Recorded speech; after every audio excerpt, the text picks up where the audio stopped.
Hello all, welcome to English elements. ಇವತ್ತಿನ ಕ್ಲಾಸ್ನಲ್ಲಿ ನಾವು ಇಂಗ್ಲೀಷ್ನ ಇಂಪಾರ್ಟೆಂಟ್ ಕಾನ್ಸೆಪ್ಟ್ ಆಗಿರ್ತಕ್ಕಂತಹ ಆರ್ಟಿಕಲ್ಸ್ ಬಗ್ಗೆ ತಿಳ್ಕೊಳ್ತಾ ಇದ್ದೇವೆ. ಆರ್ಟಿಕಲ್ಸ್ ಬರೀ ಸ್ಪೋಕನ್ ಇಂಗ್ಲೀಷ್ನಲ್ಲಿ ಅಷ್ಟೇ ಅಲ್ಲ, ರಿಟರ್ನ್ ಇಂಗ್ಲೀಷ್ನಲ್ಲೂ ಇಂಪಾರ್ಟೆಂಟ್. ನೀವು ಯಾವುದೇ ಕಾಂಪಿಟೇಟಿವ್ ಎಕ್ಸಾಮ್ಸನ್ನು ತಗೊಳ್ಳಿ, ಆರ್ಟಿಕಲ್ಸ್ಗೆ ಸಂಬಂಧಿಸಿದಂತೆ ಅಟ್ಲೀಸ್ಟ್ ಒಂದು ಕ್ವಶನ್ ಆದರೂ ಇರುತ್ತೆ. ಸೊ ವಿಡಿಯೋನ ಸ್ಟಾರ್ಟಿಂಗಿಂದ ಎಂಡಿಂಗ್ವರೆಗೂ ಸ್ಕಿಪ್ ಮಾಡದೆ ನೋಡಿ, ಗಮನ ಇಟ್ಟು ಕೇಳಿಸ್ಕೊಳ್ಳಿ. ಸಾಕಷ್ಟು ವ್ಯೂವರ್ಸ್ ಹೇಳ್ತಾ ಇದ್ದಾರೆ ಬೋರ್ಡ್ ಸರಿಯಾಗಿ ಕಾಣ್ತಾ ಇಲ್ಲ ಅಂತೇಳಿ. ಬಟ್ ನಾವು ನಮ್ಮ ವಿಡಿಯೋಗಳನ್ನು ಹೈ ರೆಸೊಲ್ಯೂಷನ್ನಲ್ಲೇ ಅಪ್ಲೋಡ್ ಮಾಡ್ತಾ ಇದ್ದೇವೆ. ಸೊ ನೀವು ಬೋರ್ಡ್ ಸರಿಯಾಗಿ ಕಾಣಬೇಕು ಅಂತಂದರೆ ಎರಡು ಕೆಲಸಗಳನ್ನು ಮಾಡಬೇಕು.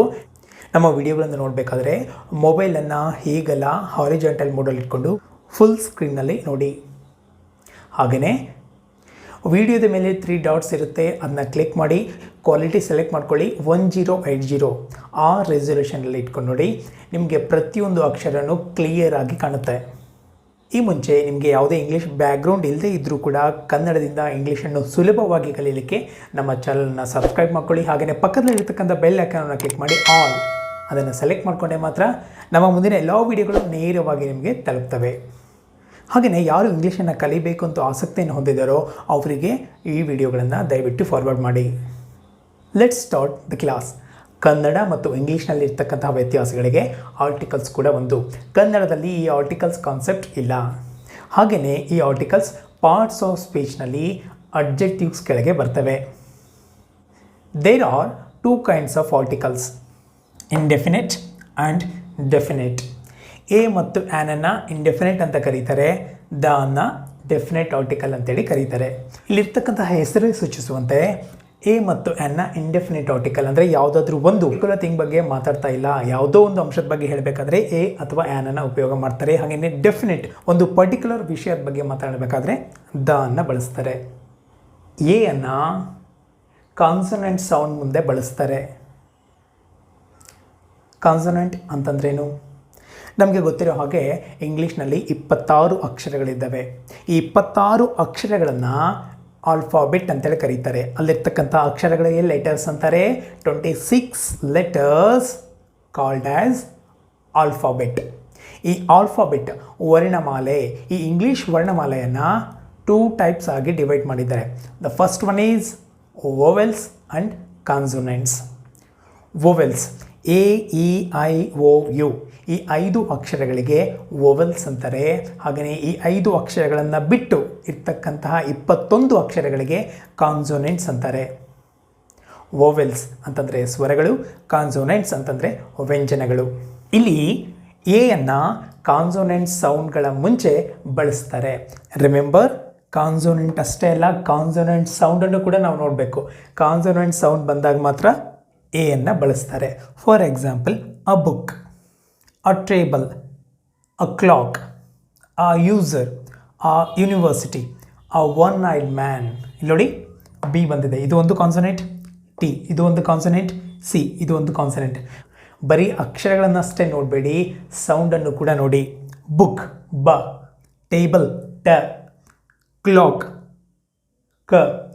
ಈ ಸೌಂಡ್ ಎಲ್ಲೆಲ್ಲಿ ಬರುತ್ತೋ ಕಾನ್ಸನೆಂಟ್ ಸೌಂಡ್, ಅವುಗಳ ಮುಂಚೆ ಎ ಅನ್ನು ಬಳಸ್ತಾರೆ. ಹಾಗೆಯೇ ಆ್ಯನನ್ನು ವೋವೆಲ್ ಸೌಂಡ್ ಬಂದಾಗ ಬಳಸ್ತಾರೆ. ಫಾರ್ ಎಕ್ಸಾಂಪಲ್, ಈಗಾಗಲೇ ಹೇಳಿದೆ ವೋವೆಲ್ ಸೌಂಡ್ಸ್ ಯಾವ್ಯಾವು? AEIOU ಈ 5 ಅಕ್ಷರಗಳು ಬರಬೇಕು. ಹಾಗೆಯೇ ಸೌಂಡ್ ಕೂಡ ಇಂಪಾರ್ಟೆಂಟು.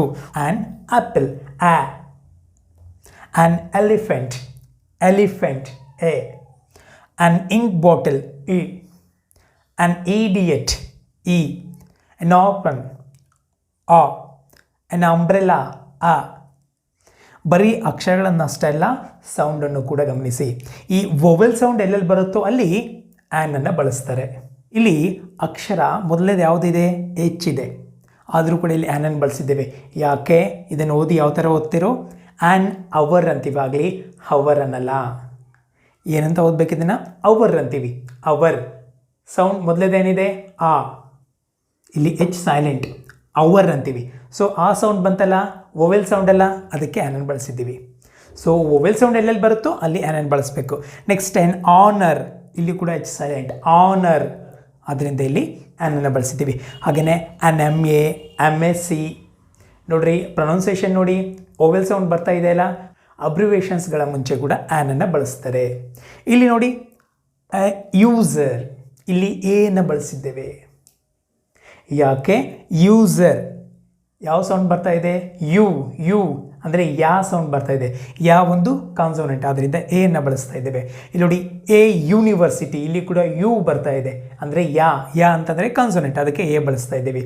ಇಲ್ಲಿ ನೋಡಿ, ಎ ಒನ್ ಐಡ್ ಮ್ಯಾನ್, ವಾ, ಯಾ ಮತ್ತು ವಾ ಇವು ಕೂಡ ಕಾನ್ಸೋನೆಂಟ್ಸ್. ಸೊ ಅದಕ್ಕೆ ಇಲ್ಲಿ ಏನು ಮಾಡ್ತಾ ಇದ್ದೀವಿ? ಎನ ಬಳಸ್ತಾ ಇದ್ದೇವೆ. A one eyed man, a ₹1 note. ಬರೀ ಅಕ್ಷರಗಳನ್ನಷ್ಟೇ ನೋಡಬೇಡಿ, ಸೌಂಡು ಕೂಡ ಇಂಪಾರ್ಟೆಂಟು. ಕಾನ್ಸೋನೆಂಟ್ ಸೌಂಡ್ ಮುಂದೆ ಎಯನ್ನು, ವೋವೆಲ್ ಸೌಂಡ್ ಮುಂದೆ ಆ್ಯನನ್ನು ಉಪಯೋಗಿಸಬೇಕು. ನೆಕ್ಸ್ಟು ಇನ್ನು ಯಾವ ಸಂದರ್ಭದಲ್ಲಿ ಎ ಮತ್ತು ಆ್ಯನನ್ನು ಬಳಸ್ತಾರೆ ಅಂತಂದರೆ, before singular and countable nouns ಮುಂದೆ ಎ ಅಥವಾ ಆ್ಯನನ್ನು ಬಳಸ್ತಾರೆ. ಎ ಅಥವಾ ಆ್ಯನ್, ಇದರ ಮೀನಿಂಗ್ ಏನು ಗೊತ್ತಾ? ಒಂದು ಎನ್ನುವ ಅರ್ಥವನ್ನು ಕೊಡೋದಕ್ಕಾಗಿ ಎ ಅಥವಾ ಆ್ಯನನ್ನು ಬಳಸ್ತಾರೆ. ಎ ಅಂತಂದ್ರೂ ಒಂದೇ, ಆ್ಯನ್ ಅಂತಂದ್ರೂ ಒಂದು ಎನ್ನುವ ಅರ್ಥವನ್ನು ಕೊಡುತ್ತೆ.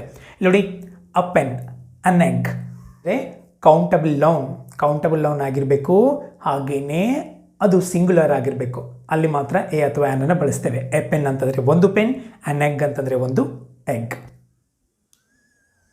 ನೆಕ್ಸ್ಟ್, ನಾನ್ ಸ್ಪೆಸಿಫಿಕ್ ಥಿಂಗ್ಸ್ ಬಗ್ಗೆ ಅಥವಾ ಪೀಪಲ್ಸ್ ಬಗ್ಗೆ ಹೇಳಬೇಕಾದ್ರೂ ಕೂಡ ಎ ಅಥವಾ ಆ್ಯನನ್ನು ಬಳಸ್ತಾರೆ. For example, recently I purchased a car. ನಾನು ಒಂದು ಕಾರನ್ನು ಕೊಂಡ್ಕೊಂಡೆ. ಕಾರ್ಗಳು ಸಾಕಷ್ಟು ಇರ್ತವೆ, ಬಟ್ ನಾನು ಒಂದು ಕಾರನ್ನು ಕೊಂಡ್ಕೊಂಡೆ. ಅಂದರೆ ಯಾವ ಕಾರ್ ಅಂತ ಹೇಳ್ತಾ ಇದ್ದೀನಾ? ಯಾವುದೋ ಒಂದು, non specific. I used a pen to write this. ನಾನು ಒಂದು ಪೆನ್ನನ್ನು ಬಳಸಿದ್ದೇನೆ. ಯಾವ ಪೆನ್ ಅಂತ ಪರ್ಟಿಕ್ಯುಲರ್ ಆಗಿ ಹೇಳ್ತಾ ಇದ್ದೀವಾ? ಯಾವುದೋ ಒಂದು ಪೆನ್ನು, ಅದನ್ನು ಬಳಸಿದ್ದೇವೆ. ನಾನ್ ಸ್ಪೆಸಿಫಿಕ್ ಆಗಿ ಹೇಳ್ತಾ ಇದ್ದೇವೆ. Sita is a student. Students ಸಾಕಷ್ಟು ಇರ್ತಾರೆ, ಅದರಲ್ಲಿ ಸೀತಾ ಕೂಡ ಒಬ್ಬರು. ಸೊ ಸ್ಪೆಸಿಫಿಕ್ ಆಗಿ ಹೇಳ್ತಾ ಇಲ್ಲ.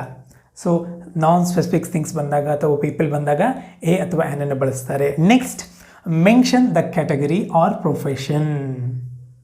ನೋಡ್ರಿ, Sita is a wise girl. ಸೀತೆ ಬಗ್ಗೆ ಹೇಳ್ತಾ ಇದ್ದೇವೆ. ಎಂಥ ಹುಡುಗಿ? A wise girl, a wise girl. ಈ ವಾಯ್ಸ್ ಅಂತಕ್ಕಂಥದ್ದು ಒಂದು ಕೆಟಗರಿ. ಆಕೆ ಯಾವುದಕ್ಕೆ ಸೇರಿದ್ದಾಳೆ? ಯಾವ ಕೆಟಗರಿಗೆ ಸೇರಿದ್ದಾಳೆ? ವಾಯ್ಸ್ ಪೀಪಲ್ ಕೆಟಗರಿಗೆ ಸೇರಿದ್ದಾಳೆ. ಹಿ ಈಸ್ ಅನ್ ಇಡಿಯಟ್, ಅವನು ಒಬ್ಬ ಮೂರ್ಖ. ಆ್ಯನ್ ಬಳಸ್ತಾ ಇದ್ದೇವೆ ಅಂತಂದರೆ ಅವನು ಯಾವುದಕ್ಕೆ ಸೇರ್ತಾನೆ? ಇಡಿಯಟ್ ಅಂತಕ್ಕಂಥ ಒಂದು ಕೆಟಗರಿಗೆ ಅವನು ಸೇರ್ತಾನೆ. ಈ ಥರ ಕೆಟಗರೈಸ್ ಮಾಡಬೇಕಾದ್ರೆ ಎ ಅಥವಾ ಆ್ಯನನ್ನು ಬಳಸ್ತಾರೆ. ನೆಕ್ಸ್ಟ್, ಪ್ರೊಫೆಷನನ್ನು ಹೇಳಬೇಕಾದ್ರೂ ಕೂಡ ಎ ಅಥವಾ ಆ್ಯನನ್ನು ಬಳಸಬೇಕು. I am a teacher, he is an engineer. Okay, unknown to the listener. ನಾವು ಯಾವುದ್ರ ಬಗ್ಗೆ ಮಾತಾಡ್ತಾ ಇದ್ದೇವೋ ಅದು ಕೇಳುಗರಿಗೆ ಗೊತ್ತಿಲ್ಲ ಅಂತಂದರೆ ಎ ಅಥವಾ ಆ್ಯನನ್ನು ಬಳಸಬೇಕು. For example, there is a dog in my home. ನೋಡಿ, ನಾವು ಯಾವುದ್ರ ಬಗ್ಗೆ ಹೇಳ್ತಾ ಇದ್ದೇವೆ? ಒಂದು ಡಾಗ್ ಬಗ್ಗೆ ಹೇಳ್ತಾ ಇದ್ದೇವೆ. ಅದು ಕೇಳುಗನಿಗೆ ಗೊತ್ತಾ? ಲಿಸನರ್ಗೆ ಗೊತ್ತಾ? ಗೊತ್ತಿಲ್ಲ. ನಾವು ಮಾತಾಡ್ತಿರೋ ಅಂಶಗಳ ಬಗ್ಗೆ ಲಿಸನರ್ಗೆ ಗೊತ್ತಿಲ್ಲ ಅಂತಂದರೆ ಎ ಅಥವಾ ಆ್ಯನನ್ನು ಬಳಸ್ತೇವೆ. Got it? ಎಸ್. ಮತ್ತು ದ ಅನ್ನು ಯಾವಾಗ ಬಳಸ್ತಾರೆ? ಫಸ್ಟ್ ಟೈಮ್ ಮೆನ್ಷನ್ ಮಾಡಬೇಕಾದ್ರೆ ಎ ಅಥವಾ ಆ್ಯನನ್ನು ಬಳಸ್ತಾರೆ. ಮತ್ತು ಅದ್ರ ಬಗ್ಗೆ ಹೇಳಬೇಕಾದ್ರೆ ನೆಕ್ಸ್ಟ್ ಟೈಮ್ ಸೆಕೆಂಡ್ ಮೆನ್ಷನಲ್ಲಿ ದ ಅನ್ನು ಬಳಸ್ತಾರೆ. ಈಗಾಗಲೇ ಹೇಳಿದ್ವಲ್ಲ, there is a dog in my home. Once the dog came to my school. ನೋಡಿ, ಒಂದು ಸಲ ಆ ನಾಯಿ ನಮ್ಮ ಸ್ಕೂಲ್ಗೆ ಬಂತು. ಇಲ್ಲಿ ದ ಅನ್ನು ಬಳಸ್ತಾ ಇದ್ದೇವೆ. ಮೊದಲು ಮೆನ್ಷನ್ ಮಾಡಿದಾಗ ಎ ಅನ್ನು ಬಳಸಿದ್ವಿ, ನೆಕ್ಸ್ಟ್ ಟೈಮ್ ಮೆನ್ಷನ್ ಮಾಡಿದಾಗ ದ ಅನ್ನು ಬಳಸ್ತಾ ಇದ್ದೇವೆ. ಯಾಕಂತಂದರೆ ಈ ಸಲ ನಾವು ಯಾವ ಡಾಗ್ನ ಬಗ್ಗೆ ಮಾತಾಡ್ತಾ ಇದ್ದೀವೋ ಲಿಸನರ್ಗೆ ಗೊತ್ತು. ಪರ್ಟಿಕ್ಯುಲರ್ ಆದ ಥಿಂಗ್ಸ್ ಬಗ್ಗೆ ಮಾತಾಡ್ತಾ ಇರಬೇಕಾದ್ರೆ ದ ಅನ್ನು ಬಳಸ್ತೇವೆ. That means known to the listener. ಒಂದು ಮನೆಯಲ್ಲಿ 3 ವಿಂಡೋಸ್ ಇರ್ತವೆ. ನಾವು ಹೇಳ್ಬೋದು ಯಾರಿಗಾದ್ರೂ ಹೇಳ್ಬೋದು ಓಪನ್ ಅ ವಿಂಡೋ ಅಂತಂದರೆ ನಾವು ಸ್ಪೆಸಿಫಿಕ್ ಆಗಿ ಒಂದು ವಿಂಡೋದ ಬಗ್ಗೆ ಮಾತಾಡ್ತಾ ಇಲ್ಲ. ಅವರು ಯಾವ ವಿಂಡೋ ಬೇಕಾದರೂ ಓಪನ್ ಮಾಡಬಹುದು. 1ನೇದಾಗಲಿ 2ನೇದಾಗಲಿ 3ನೇದಾಗಲಿ ಯಾವುದಾದ್ರೂ ಓಪನ್ ಮಾಡಬಹುದು. ವಿಂಡೋ ಒಂದೇ ಇದ್ದರೆ ಓಪನ್ ದ ವಿಂಡೋ ಅಂತ ಹೇಳ್ಬೋದು. ಯಾಕಂತಂದರೆ ವಿಂಡೋ ಒಂದೇ ಇರುತ್ತೆ. ನಾವು ಯಾವ ವಿಂಡೋದ ಬಗ್ಗೆ ಮಾತಾಡ್ತಾ ಇದ್ದೇವೋ ಲಿಸನರ್ಗೆ ಗೊತ್ತು, ಅದರಿಂದ ದ ಅಂತ ಬಳಸ್ಬೋದು. I bought 2 pens, a blue pen and a red pen. The red pen is smaller than the blue pen. ಇಲ್ಲಿ ಬಳಸಿರ್ತಕ್ಕಂಥ ಎಕ್ಸಾಂಪಲನ್ನು ನೋಡಿ. ನಾನು 2 ಪೆನ್ ತೊಗೊಂಬಂದೆ, ಒಂದು ರೆಡ್ ಪೆನ್ ಮತ್ತು ಒಂದು ಬ್ಲೂ ಪೆನ್. ಮೊದಲನೇದಾಗಿ ಹೇಳಬೇಕಾದ್ರೆ ಎ ಅನ್ನು ಬಳಸಿದ್ವಿ, A blue pen and a red pen.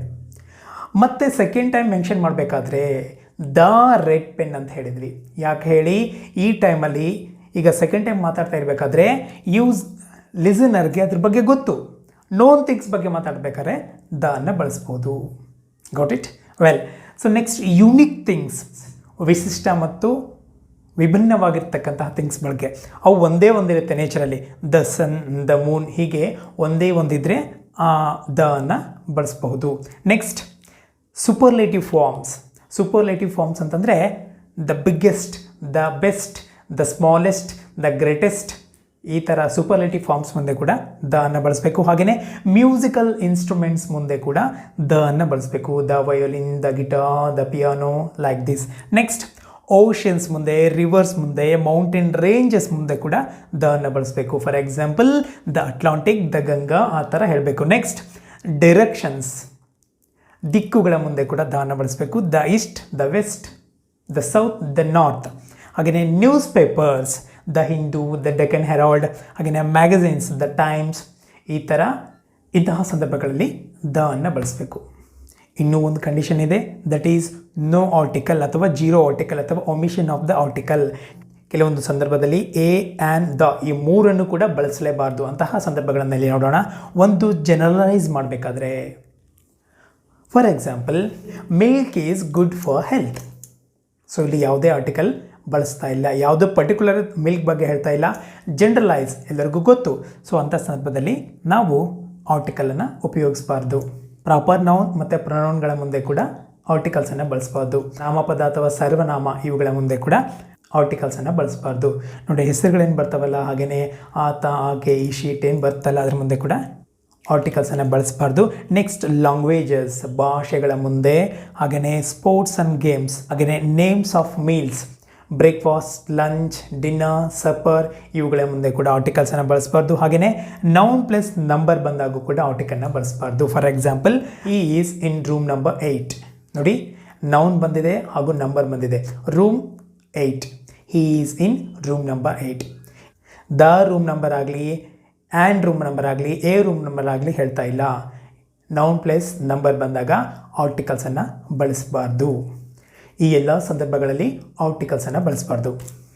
ಈಗ ವಿಡಿಯೋನ ಪಾಸ್ ಮಾಡಿ, ಸ್ಕ್ರೀನ್ಶಾಟ್ ತಗೊಳ್ಳಿ, ನೋಟ್ ಮಾಡಿಟ್ಕೊಳ್ಳಿ, ನಿಮಗೆ ಅರ್ಥ ಆಗೋ ರೀತಿಯಲ್ಲಿ ಬರ್ಕೊಳ್ಳಿ. ಹೀಗೆ ಬರೆದುಕೊಂಡಿರ್ತಕ್ಕಂಥ ಅಂಶಗಳನ್ನು ನಾವು ಯಾವತ್ತೂ ಮರೆಯೋದಿಲ್ಲ. Well, coming to the interesting point of the day, THE. ಇದೇನು ಕೆಲವೊಂದು ಸಲ ದಿ ಅಂತೀವಿ, ಕೆಲವೊಂದು ಸಲ ದ ಅಂತ ಹೇಳ್ತೇವೆ. ಯಾವಾಗ ದ ಅಂತ ಹೇಳಬೇಕು, ಯಾವಾಗ ದಿ ಅಂತ ಹೇಳಬೇಕು? Due no?